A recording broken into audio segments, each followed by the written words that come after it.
Hello, and welcome to the Comic Anthologist, and if you're tuning in for the first time, please hit the subscribe button to show your support. Today we are going to talk about Blade, the Vampire Hunter, and he made his first appearance in Tomb of Dracula, number 10, July of 1973.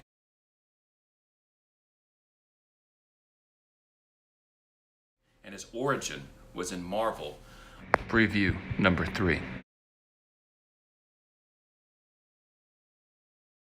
Where it showcased his origin of him being bitten by a vampire. Well, his mother being bitten by. Yeah, his mother being bitten by a vampire, excuse me, because they highlighted that in the film, which is what we're going to talk about today, because everyone always keeps saying that the first Marvel film was... So our successful one was Spider-Man. But no, it wasn't. The first successful Marvel film was Blade.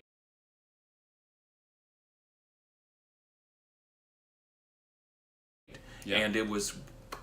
much props to Wesley Snipes. Yeah, big ups to Wesley Snipes on that, because I love this character in all the Blade movies, even though the third one was kind of lacking. Yeah, we'll get into that. But we'll get into that later, but big ups to Wesley Snipes on that. Because basically, they gave him stuff that wasn't highlighted in the comic books, but we won't get into that just yet. But basically, when you saw him in this film, he was nothing but a badass that was taking Very intense. And taking out vampires and did not pull any punches. And that film ended up becoming one of the most successful Marvel films at that time. And ironically enough... Back in 1998. Yes. 20 years ago. And the irony of it was released by New Line Cinema, which was at that time a subsidiary, it still is, a subsidiary of Warner Brothers, which handles a lot of the DC movies. Right, exactly. So that's the whole irony. But the thing is that my biggest gripe with, not with the film, but the history of that is, I would bring that up to people, and they would just look at me like, no, Spider-Man was the most successful. And I said, no, Blade was the one that put Marvel Comics on the map as far as I'm concerned. Exactly, because it was done right, and it was written by David S. Goyer, and Blade was created by Marv Wolfman and Gene Colan back in the day. And they were given props and mentioned in the film, but getting back to what we were saying before, is that people still label Spider-Man, the first Spider-Man done by Sam Raimi, and no disrespect to Sam Raimi. Whatever. It's none at all whatsoever towards him. But Blade was the first successful, and bottom line, hands down, I don't care what anybody says. Because it also set up the powers of the Daywalker, and you see the origins of how he became who he was in terms of his mother being bitten at the beginning of the film. And then flash forwarding 30 years to the present, where he attacked all those vampires at a bloodbath party. And that set the stage for the character that you now know of in the films and cinema that was portrayed by Wesley Snipes. Right.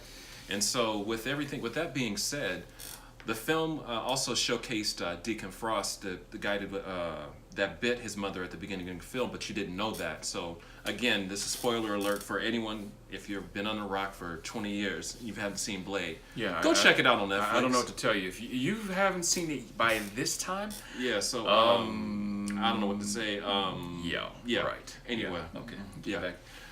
But with that being said, with Blade, that action sequence, that whole film itself, even though it was the start of it at the time when it came out back in 1998, because I remember going to the San Diego Con. That was actually the last San Diego Con that I ever gone to. Okay. And so when they were showcasing Blade there, I was blown away by that. And so, but the crazy part was when I saw the film, I went and saw it for the first time. I went on a date to go see it for the first time. My date looked at me like I was crazy because I was all pumped up. This is amped, and she looked at me like, what the hell am we watching? I got the same response, because my date literally wanted to get up and walk out because she had seen so much blood in the film. She looked at me like I was crazy, like, this is a comic book film? I said, yeah. And is this supposed to be a good movie? And I said, yeah. But unfortunately, she didn't see it that way, but I'm thankful she did stick around long enough to watch the film to its finale. And so one of the things, too, I wanted to bring up, too, is the powers that you see in the film that he displayed for being a daywalker, but still having the vampiric abilities and the thirst, but his able to being walking in the daylight, aka the daywalker. He didn't have those powers initially in the book. No. That came about a little bit later, but some of his powers that he already had gotten, like his abilities to kill off vampires and stuff like that, and his specialized abilities, because he didn't carry a sword or a katana. Oh, that was another point I was about to make. Yeah. When Blade first came out, he didn't have a sword. No. Blade was just basically who he was. Eric Brooks, Blade. That was it.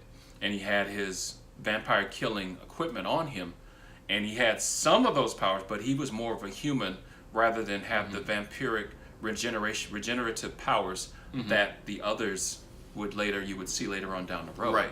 But that's when he first came out, he was more human than powerful. Than what you see in the film. Now he's more superhuman than anything. Because they changed that up right shortly after the first movie came out. In between the first and second movie, they set it up where a Spider-Man character known by the name of Morbius, the living vampire,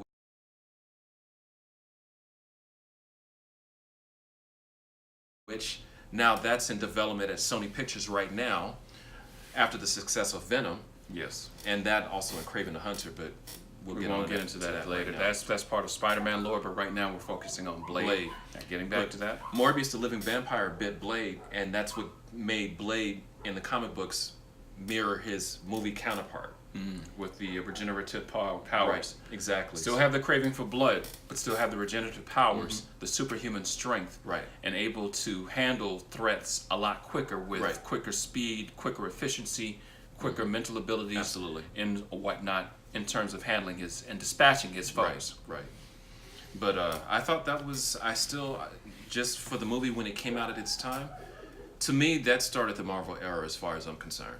Yes, because at that time there was nothing else out there like it. Anything that you had seen before prior was you were seeing classic versions of Dracula, and you had seen the Bram Stoker versions of Dracula. Right. But this took a whole new spin, turned it upside on its head, and gave it an action, adventure, fun tone to it. Yeah, a dark tone. Dark tone mixed with some martial arts too. Yes, and Yes, that's what you have, the Blade Trilogy. Now, the second one in the series, that's my favorite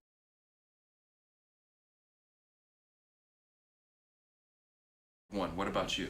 The second one. Yeah. Because it showed the super vampires, which were known as the forgot the name of those vampires. Anyway, regardless of the fact, there were super vampires that were killing off humans and vampires in that film, and so they had to be eradicated before they got spread out totally out of control. Wasn't that the Reaper virus? Yeah, the Reapers. That's exactly what they were. It was the were. Reaper virus, which they, in turn, that was, as you found out, if anyone hasn't seen the film yet, please go out and go see it. This is a spoiler alert, so I'm telling you right now. It was the Reaper virus that created these super vampires that was concocted so that way they could take over and become the new Daywalkers. Right, but it backfired. So, because one of the major characters in the film was the son of the one who created the Reaper virus. And so, with that being said, him going around feeding off the blood of regular vampires, turning those vampires into super vampires, which were the Reapers, and then regular human beings being turned into Reapers as well. It was crazy, but I loved it, especially that scene in the second film where Blade was fighting the Reapers in the tunnels, in the sewers. Oh yeah, with Ron Perlman. Oh yeah. So the third one was. It was. I'm sorry. I'll just say it. It was just terrible. It was just terrible. terrible. No. So it could have been better, but the thing is, it was just poor direction. No offense to you, David Goyer, but at the same time, the directing was a little bit lacking, and as a result, this film suffered, and it was the weakest of the three in terms of the trilogy. Well, see, you got to keep in mind, Stephen Norrington, that directed the first film, he did Predator 2 as well, which a lot of people didn't like, but I love that film. Right. And then for the second film, that was done by, I forgot the name of the director. It was Benicio it's Guillermo del Toro. Yes. Who directed the second film. And he gave it a lot more kinetic energy, but with a stylish kinetic energy that was still good. And I love that film. But I can't believe that it's been like 20 years now since that movie's been out. I know, but it is what it is, because bottom line is, that's the reason why we're bringing this up in terms of us on this show. The first successful Marvel trilogy. Or Marvel movie, period. Marvel movie was the first Blade, and it wasn't done by Marvel. It was just licensed to New Line Cinema, and they did an absolute bomb diggity job on this. So kudos to them for doing that. Right. But as time goes and how things have changed over time, Marvel is now a powerhouse of their own, and they now have the rights to the Blade character. Need I dare say it? That came out after Blade, a little while after Blade. Yeah, that's true. That was no, after the Blade trilogy, or between the Blade trilogy. And then the Blade TV series. The TV series when Blade was played by Sticky Fingers And honorable mention of Onyx. Honorable mention to him too. So he did a good job with Blade as well. But there was one movie that came out during that time when the Blade trilogy was still being made, but it was licensed out and around that time, and I would say that was buried, and it should stay buried. What was that? The direct-to-video version of Man-Thing. We won't even discuss Man-Thing, even though that's a Marvel character, and he has his origins in the 1970s during the time when they were doing the supernatural and the horror elements for a lot of their comics in the early 70s.